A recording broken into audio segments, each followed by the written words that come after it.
Sveiki prisijungę prie Pokyčių namų YouTube kanalo. Šiandien su manim Pokyčių namų bendruomenės psichologas Saulius.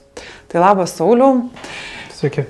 Tai gal gali trumpai papasakoti, tai kodėl tapai psichologu? Tai nuo mažumės buvau ir esu smalsus žmogus ir kiek aš save atsimenu, skaitydavau tokias ir knygas, straipsnius susijusius su psichologija. Tai tuo metu ten nebuvo kažkokie rimti moksliniai straipsniai, bet tiesiog populiarioji psichologija.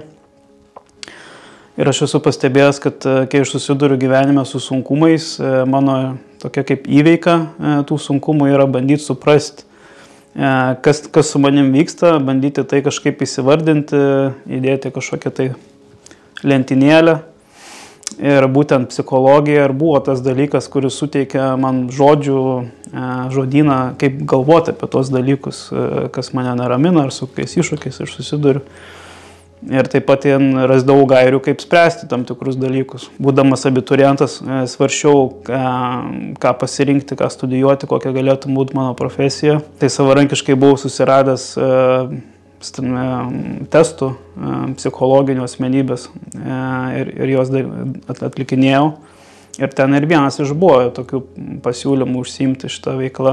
Tai visiškai nesigailiu pasirinkę šitą kelią ir man tai atrodo vienas prasmingiausių dalykų, ką gali daryti, tai padėti kitam žmogui kažkaip. Ir nelabai įsivaizduoju kažką kito darant, nebent tai vėlgi būtų susijęs su pagalba žmogui kažkaip. Tai prakalbai pats apie pagalbą žmogui, tai labai smalsu, su kokiom temom labiausiai galbūt mėgsti dirbti arba kokiom problemom žmonės dažniausiai ateina pas tave. Temom esu beveik visom atviras, galbūt pirmą įvardinsiu, su kom galbūt mažiausiai dirbu. Tai su priklausomybėm, tai fiziniam priklausomybėm, tai būtų alkoholis, narkotikai. Galbūt mažiau dirbu su labai ryškiai išreikštais asmenybės sutrikimais arba labai ryškiai psichiniais sutrikimais ryškiai išreikštais. Tai daugiausia, kas iki šiol kreipėsi pas mane, tai buvo žmonės, nenustebinsiu sakydamas, kad dėl santykių turbūt ar ne, iššūkių įvairiausių, tai tas santykio iššūkiai gali būti tiek vidiniai su savim, sakykime, ar ne, tiek su reikšmingai žmonėm. Kalbant apie santykius su savim, tai savivertė, ar ne, po kurią pakliūna daug dalykų. Tai darbas su tuo, o santykius su kitu, tai reikšmingai žmonės. Tai ir, sakykime, draugė, sutuoktinis, draugai, toliau su nerimu susiję dalykai, tai gali būti atidėliojimas, pavyzdžiui, arba vengimas tam tikrų situacijų, baimės, sakykime, fobijos kažkokios, tai tiek ten socialinė fobija, pavyzdžiui, ar žmonės kreipiasi taip pat, kuriem yra aktualus motyvacijos klausimas.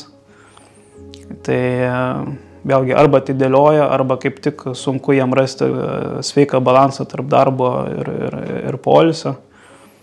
Kreipiasi žmonės, kurie ieško savęs profesiniai srity, kurie jaučiasi, kad nerealizuoja savęs dabartiniai, pavyzdžiui, darbo vietoje ar aplinkoje. Taip pat turėjau klientų ir su ADHD, kurie net nebuvo prieš tai diagnozuoti, bet paskui išsiaiškinom, kad tai yra tai ir dirbom su jų veiklos organizavimu ir kitais dalykais, kas yra aktualu. Miego problemos, taipogi irgi streso valdymo dalykai.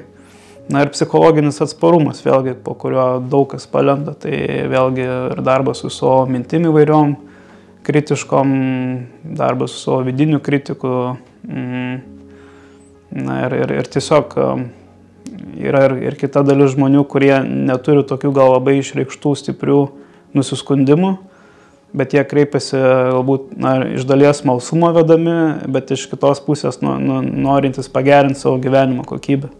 Tai pažinti save vėlgi ir tai maždaug tokios problemos. Ačiū, kad pasidalinai. Iš tikrųjų gausus ratas kreipiasi žmonių ir įvairiom temom, kaip ir minėjai. Tai kokius darbo metodus arba galbūt yra kažkokia kryptis, kuria labiau esi linkęs dirbti, kur keliauji profesiniam kely savo? Aš vadovausiu šiuolaikinę psichoterapiją, tai yra mokslų grįsta psichoterapija. o pagrinde remiuosi kognityvinė ir elgesio terapija. Aš nuoširdžiai tikiu, kad mes esam laisvi rinktis, kaip reaguoti, kaip veikti bet kokiose aplinkybėse, kad ir kas vyktų aplink mus. Na ir iš to kyla tos kryptis, sakykime, ar ne, tai visų pirma, čia gal keistai nuskambės, bet dažnai žmonėm kelia problemų ne pats gyvenimas, bet kaip jie interpretuoja tą gyvenimą, kaip interpretuoja situacijas, įvykius.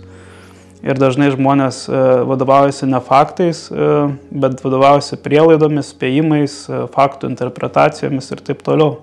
Tai ypač dirbant su probleminiam sritim, mano tikslas yra, kad klientai kuo labiau vadovautųsi faktais grįsta tikrovė, o ne būtent prielaidomis, spėjimais ir taip toliau.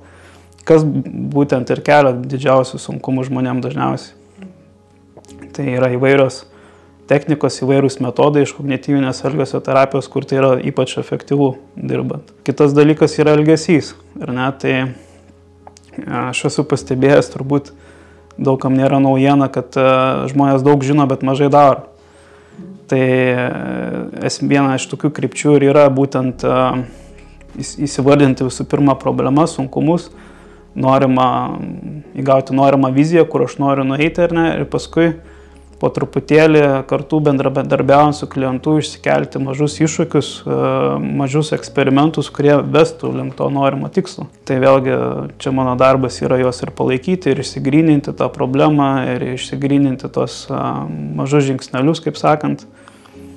Ir kaip sako, kaip Tolkienas yra sakęs, ar ne, kad kelionė, 1000 žingsnių kelionė prasideda nuo to pirmo žingsnio, tai būtent tai ir būna dažnai sunkiausia klientų. Na ir tas pirmas žingsnis, ar ne, čia turbūt labiausiai ir norisi tada paklausti, ką palinkėtum žmogui, kuris kaip ir galvoja, kad reikėtų tą pirmą žingsnį žengti, bet vis dar nedrįsta. Aš galbūt iš toliau šiek tiek pradėsiu atsakydamas į šitą klausimą. Tai aš kaip žmogus, aš taip pat ir esu patyręs ir patiriu įvairių krizių ir sunkumų ir iššūkių savo gyvenime.